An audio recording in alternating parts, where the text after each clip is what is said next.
In neuroanatomy, you will find this topic as the most confusing and the most complicated topic, and this is functional columns or the components in the nuclei of the cranial nerve, which we are going to deal today. So if a cranial nerve comes in your exam, so how do you write it? You write these points: the introduction, the cranial nerve nuclei, and the functional component, which we are going to study today. Attachment of cranial nerve, whether it is on midbrain, whether it is coming from pons, whether it is coming at the level of medulla, the intracranial course, the foramina through which these nerves exit, and the extracranial course, the major branches, area of distribution, and applied aspect. Here you see one example, like a trigeminal nerve has come in your exam, and now you have to write about it. So first you will write about this nuclei, which is present within the brainstem, and it has developed from a functional column, which we will see later how the basal and alar lamina develop, and they form the discrete nuclei in relation to those functional columns. So this is your nucleus of the trigeminal nerve, and here you will see some motor, there's some sensory components coming out, and they exit from different foramina and come into the extracranial area, and the supply the muscles and the sensory supply all these. So there are 12 pairs of cranial nerve, and you see the 13th pair is known as nervi terminalis, which is related to the smell mediated sex behavior, and the cranial nerves are supplying the eyeball, the face, muscles, skin, palate, and pharynx, larynx, tongue, muscles of neck, lung, heart, GIT, and also smell, sight, hearing, taste, touch are taken care. So you see two nerves, the optic and the olfactory, are direct continuation from the brain, you will see. And here in the relation of midbrain, this is your oculomotor nerve coming medially to the crus cerebri, and the slender nerve coming on the dorsal aspect is the trochlear nerve, and it is the only nerve which decussate before coming from the brain, emerging from the brain. This is the pons, you can see this is the trigeminal nerve, the thinner motor component, the thicker sensory component seen here. This area is pontomedullary junction, the 6th cranial nerve, the 7th cranial nerve, the 8th cranial nerve seen coming here. This is the sulcus between pyramid and olive, so this is the cranial nerve 12 coming here. The retroolivary sulcus is showing the 9th and the 10th and the 11th cranial nerve here. Now we divide these cranial nerve into 3 groups on the basis of whether they are motor, whether they are mixed, whether they are sensory. So motor nerves, why this term motor? Basically these nerves are supplying the muscles derived from the myotomes or the somaite, and these are the extraocular muscles basically supplied by 3rd, 4th, 6th, and the muscles of the tongue supplied by cranial nerve 12. Here you can see these are the cranial myotomes or the preaortic myotome. Preaortic because they are developing in front of the ear, and these preaortic myotome will make extraocular muscle and will voluntarily control the movements of the eyeball. Now this is the occipital myotome area. They are going to form the muscles of the tongue. So they are present in first group, that is the motor nerve group. Now coming on the second group, in which you see there are nerves which supply the muscles derived from the pharyngeal arches. So this is first pharyngeal arch, the cranial nerve will be 5th. Second pharyngeal arch, the muscles supplied will be from cranial nerve 7, and this is the third. Stylopharyngeus muscle will be supplied by cranial nerve 9, and then 4th and 6th are having basically 10th cranial nerve, and these are grouped under the cranial nerve supply the muscles derived from the branchial arches. 5th, 7th, 9th, 10th and 11th as mixed nerve grouped here. And special senses के लिए cranial nerves है 1st, 2nd and 8th. Now here we move to the next slide. So if someone asks you what is functional column, what are functional column? So basically you all know that the longitudinal functional columns are formed during the development and they become discrete nuclei, the cranial nerve nuclei, during the development. So brainstem is organized into longitudinal functional columns. Each give rise to a cranial nerve nuclei that perform specific functions.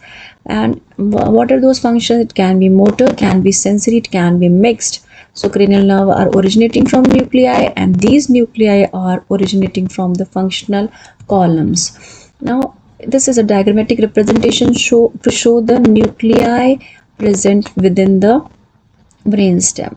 So sensory nuclei shown in blue, mixed and motor shown in red, and this is the dorsal aspect of the brain stem, and this is the simpler version. Here you can see the sensory nuclei shown on the left side, and this is a fifth cranial nerve nuclei. This is vestibulocochlear nuclei, nucleus tractus solitarius like 7, 9, 10. And here we will see the red color motor nuclei. This must be a column initially, and this is your general visceral efferent column controlled by parasympathetic supply, parasympathetic nervous system. This is your motor column having 5th, 7th and nucleus ambiguous in it, and this is the area of vagus. This is vagal triangle. Sorry, this is the area of vestibular area. Like this is vestibular area. Here you see. Now, to understand how functional columns are formed, you have to understand the development of the neural tube. Initially, the neural tube is having only one layer, that is the ependymal layer. Later, mantle and marginal layer develop. The mantle layer develops into gray matter. The marginal layer forms the white matter. And you will see soon mantle layer differentiate into dorsal and ventral lamina. The dorsal is alar and the ventral or the anterior is basal lamina by a sulcus that is known as sulcus limitans. Here single layer neural tube, the three-layered neural tube, the ependyma, the mantle, the marginal layer. So the mantle layer is further divided into two. This area the basal lamina, this area into alar lamina by this sulcus. This is known as sulcus limitans. Here you can see this is sulcus limitans, this is basal lamina, this is alar lamina, and in this basal lamina the efferent columns will develop. The efferent functional columns will develop, and in alar lamina the afferent functional columns will develop. Here you see, if we like spinal cord, the similar things are developing in medulla region also. So this is the fourth ventricle in the medulla. This is sulcus limitans here, and this area is basal lamina. This area is alar lamina, and they are extending longitudinally. The basal lamina is extending longitudinally. The alar lamina is extending throughout the length. Here you can see the floor of fourth ventricle. This is the median sulcus. This is the sulcus limitans which we have seen, and this area is basal lamina, and lateral to sulcus limitans is alar lamina. Now if we take a section and we get to see, this is median sulcus, this is sulcus limitans, this area is basal lamina, this area is alar lamina or alar plate. Now within these red and blue areas you will see the development of specific efferent and afferent columns. Efferent in basal lamina, afferent in alar lamina. Now to understand this, you see this is the area of spinal cord. Similar you can see in medulla also. Only thing will be here will be the fourth ventricle. Now you will see in efferent area, that is in basal lamina, you see this general somatic efferent column. What is the term general? Means ordinary skeletal muscles. What is somatic? The muscles derived from the somites or the myotomes in head region. Efferent means motor. So this column, this functional column which is running longitudinally, will be having the cranial nerve nuclei which are going to supply the muscles derived from the somites or the myotome in head region. Similarly, the general visceral efferent column is basically supplying the smooth muscles of the viscera. In alar lamina, the first column, you will see the general visceral afferent column, which is general sensations taken from the viscera by this nucleus, that is stretch or distension and ischemia sensations. The general somatic afferent, basically the general pain, touch, temperature sensations from the head region. Now you can see this green column is extra here. This is special visceral efferent column. The special means the derived from branchial arches. Visceral means because branchial arches are derived in relation to the primitive foregut, we use the term visceral here, and efferent is efferent. So special visceral efferent column में वो nuclei होंगे जो कि branchial arch से derived muscles को supply करने जा रहे हैं. The added column is this special visceral afferent column, basically the taste sensation from the tongue and epiglottic area, the 7th, 9th, 10th cranial nerve, and they are also related to the branchial arches. Now the last column which is added here is special somatic afferent. Here the special term is different because it is representing the special senses like vision, hearing and balancing. So the cranial nerve nuclei of the 8th cranial nerve and will be lying here. Here we see these are few words used in functional column, and I have explained them clearly, but you can stop the slide and read this, and these are very important. If you understand the terminology, everything is going to be fine and you will be able to understand the topic. This standard diagram you can see, this is your sulcus limigens, this is median sulcus. Now this is the area of basal lamina, this is the area of alar lamina, and near this sulcus limigens you will see both the visceral columns. So imagine this is a long column, this is a long column. So these are all long columns present throughout the spinal cord and brainstem. So here you will see this special general somatic efferent column is going to supply the striated muscles, or the muscles which are coming the myotomes, or the myotome, like cranial myotomes and occipital myotome in head region, similar to somites in other parts of the body. Now here you can see the second column, which is basically your special visceral efferent column. So these are the muscles which are derived from the pharyngeal arches and supplied by the nerves 5, 7 and 9th, 10th. So you can see the third column is general visceral efferent column. So this is parasympathetic controlled column, and it is like basically supplying the smooth muscle in the viscera, and the sensations from this viscera is going to the general visceral afferent column. Now what about the special visceral afferent column? Basically the taste buds, you will see the taste sensation is coming to a special visceral afferent column along with the olfaction. Here you remember that SVA is for olfaction as well.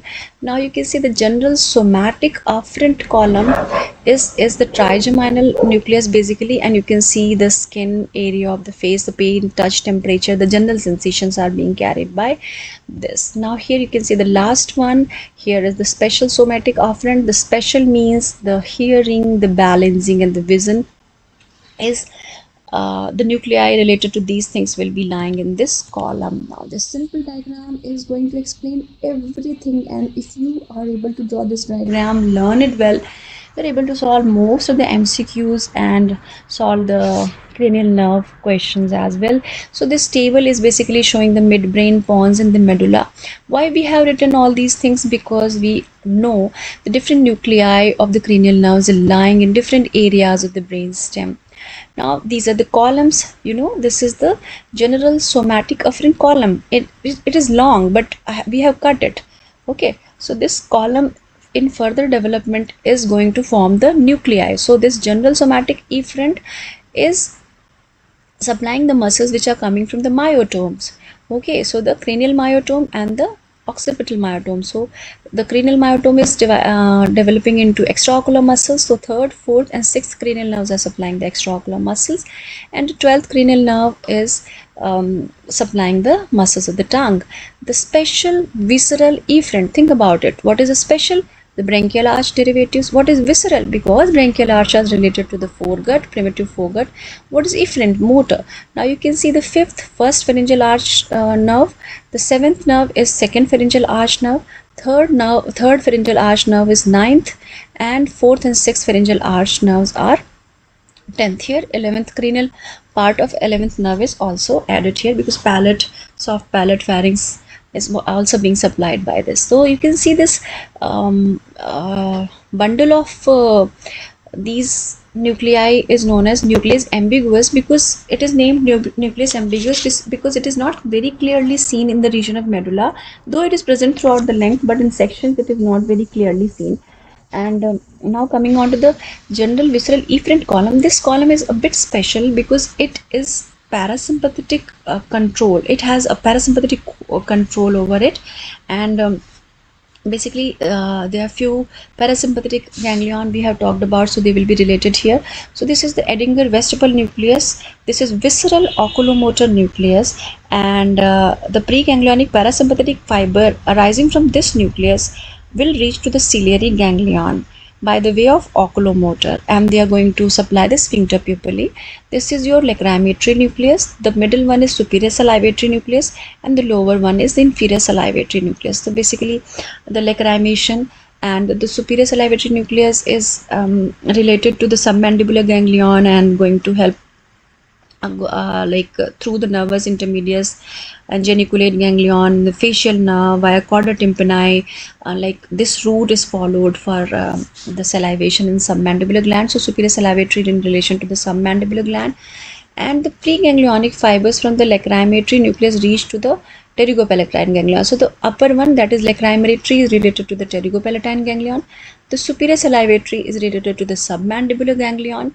Here you have seen this is related to the ciliary ganglion, and this is inferior salivatory nucleus, which is related to the otic ganglion, because you have seen this inferior salivatory nucleus is a part of parasympathetic supply of the parotid gland. Now you will see this long column of dorsal nucleus of vagus. This is the main parasympathetic fiber source for vagus, and here you can see the general visceral afferent column and special visceral afferent column and put together, and the 7th, 9th and 10th, they are forming this large bundle, and this large nuclei is known as nucleus tractus solitarius. And the upper part, basically this upper part of the nuclei, 7th, 9th and 10th, and the lowermost part, like this part, is connecting to the other side. Okay, so this bicommissural nucleus of the vagus. So we are talking about the upper part. So you see 7th,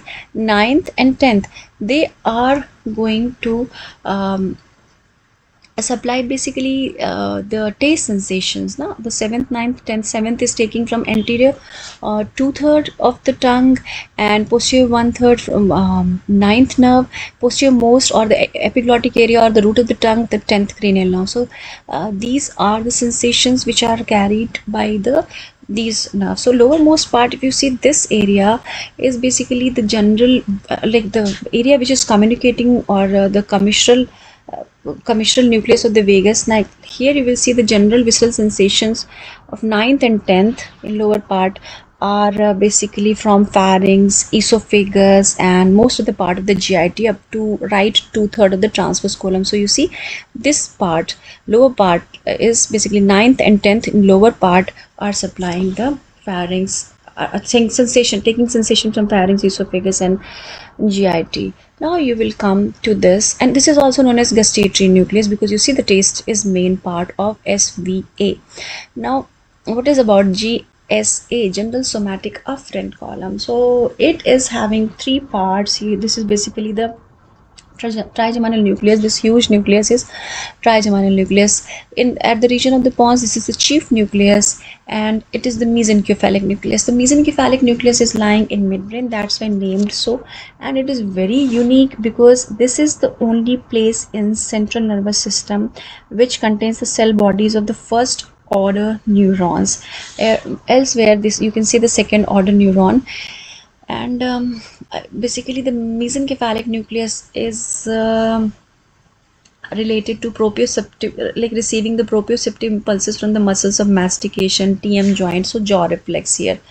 The chief sensory nucleus is concerned with the touch and tactile sensations, and the pain and temperature is coming to the spinal nucleus. Now, spinal nucleus is communicating to 7th, 9th and 10th cranial nerve as well. We are not going into detail, and it extends up to the C2 and all these things. The last column is basically special somatic afferent. So don't get confused here. This special means a special sense. A special sense is hearing and balancing, and somatic because they're coming these things nucleus developing from the ectoderm, and afferent is basically afferent. Here you can see this is vestibular nuclei, rhomboid shaped. It has superior part, inferior part, lateral part, medial part, and there are two nuclei, the dorsal and ventral cochlear nuclei in relation to the inferior cerebellar peduncle, you will see. Now the vestibular area you have seen the floor of fourth ventricle is related to these nuclei. Here you can see this is the vestibular area. So on right side they have shown the motor nuclei, on left side they have shown the sensory nuclei. So this is the diagram which you have to practice, and this is the table. If you learn this table, you are going to be a pro in solving the question related to the functional columns. You can pause the video, you can read all these things I have told, and the video is getting very long, that's why I am going a bit quick. So the general somatic efferent, the first column was supplying the extraocular muscles and the tongue muscles, and you can see the somides and everything here is shown, the somide in other places, and here we see the myotome part only. And this is the special visceral efferent column. Here you can see the muscles of mastication, mylohyoid, anterior belly of digestive, tensor tympani, tensor veli palatii, and the second arch derivatives are facial muscles, stapedius, posterior belly of digestive, stylohyoid. The third has only one muscle supplied, stylopharyngeus, and fourth and sixth basically the 10th cranial nerve, soft palate and pharyngeal. So 11th also comes from the soft palate. Now coming to the nucleus MBBS, you can see the 9th, 10th and 11th cranial nerve. So basically you have seen these are responsible for swallowing, speaking and voice production, as well as protecting your airway. The general visceral efferent column was parasympathetic control, so you can see the autopilot for glands and internal organs. So it was constricting the pupil. By lacrimatory nucleus it was producing lacrimation. By superior salivatory nucleus it was producing the submandibular gland secretions. By inferior salivatory nucleus it was producing the parotid secretions. And the dorsal nucleus vagus, you know that it is going to hard lung and most of the GIT. And this 9th cranial nerve in nucleus tractus solitarius, that is 9, 10 and 7, you can remember it like this. So they are for taste sensation. The 7th, 9th and 10th are for taste sensation, you all know that. And you can say because of that this is gustatory nucleus, and 9th is also supplying the carotid body and all these things you can read once. Here is your nucleus tractus solitarius, the upper part, the lower part, all these things. This is trigeminal nucleus, the chief, the mesencephalic, the spinal. And here we go for some questions. What is the functional component of the optic nerve? It is not shown here, but it is SSA, special somatic afferent, because vision, hearing and balancing comes in this column. Functional component of cranial nerve 3, it's very simple. You can see the general somatic efferent and the general visceral efferent. At two places you have seen this. What is the functional component of the trochlear nerve? So can you find it? The trochlear nerve is seen only one place because it is supplying only the muscles derived from the cranial myotome, and that is extraocular muscle, superior oblique. Now name the functional component of the trigeminal nerve, cranial nerve 5, that is general somatic afferent. Yeah, the big nucleus. And the special visceral afferent because it is supplying muscles derived from the first pharyngeal arch. And functional component of abducent, general somatic efferent. In 7th you can see all these things you can understand, but the GSA becomes a bit difficult because you will see the area of external ear skin is being supplied by this component of facial nerves. That's why GSA has to be remembered. Still, you can, this is very easy. I don't think this needs an explanation. Cranial nerve 10 8 is also very simple. Cranial nerve 9, you can see it is lying everywhere in SVE column and in SVA and GVA column as well, and now you can see in the functional component of the vagus nerve. So here also you can see it is lying everywhere. And what is the functional component of accessory cranial nerve? That is the 11th cranial nerve. So how are you going to explain? It's very simple. This is SVE, so a special visceral afferent. That is here you have seen a nucleus MBBS. What is the functional component of the hypoglossal nerve? This is general somatic efferent, only the first column. In 9th, if you are confused about this general somatic afferent, so basically it should not be here. It is wrongly written here. I got confused, that's why. So you have to remove this. It is not part of it. So thank you for watching, and please be patient while studying this. Pause the video and